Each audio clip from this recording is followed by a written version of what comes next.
Heiress trades her freedom for a blind tycoon's hand. What he discovers breaks every rule. An hour ago, Isabella was a free woman. Now she's trapped in a gilded cage, sentenced to 20 years in prison. She's only 19. Her crime, stealing from her father's safe. But he wasn't some poor man. He was the richest man in the world. So the sentence was extra cruel. Her mother had always told her that her father had a soft spot for beautiful women. So when Isabella heard that tycoon Lucas Scott was looking for a wife, she hatched a plan. She would seduce the billionaire and blackmail him, taking whatever money she could get. But there was one problem. Lucas was blind. How could she seduce a man who couldn't see? When she entered his life, he was captivated by her beauty and charm. She became his fiancée in record time.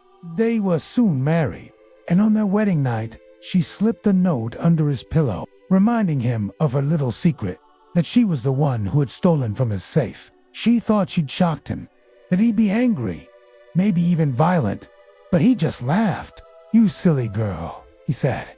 "You shouldn't have done that. Do you know how much those things cost? They were my lucky charms. I haven't seen them in years." He reached out and took her hands in his. "Thank you for returning them." It turned out he didn't need to see to know that she was beautiful. He could hear it in her voice, feel it in her touch. His world wasn't as dark as she'd imagined.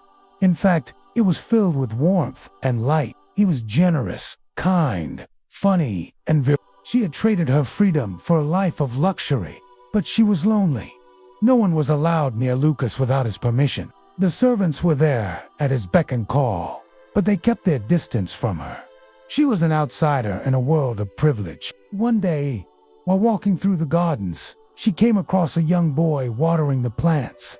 "Do you have a name?" she asked him. "Of course," he replied, indignant. "I'm Lucas Jr., Master Lucas's son." She was shocked. She had never met him before, nor had she seen any pictures of him.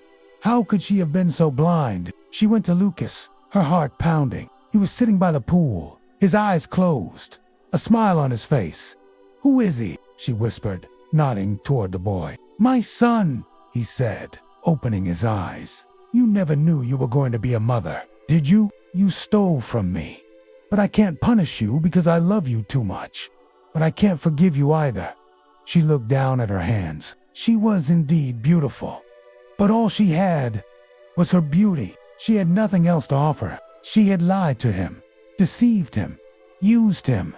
"What do you want from me?" she asked, her voice trembling.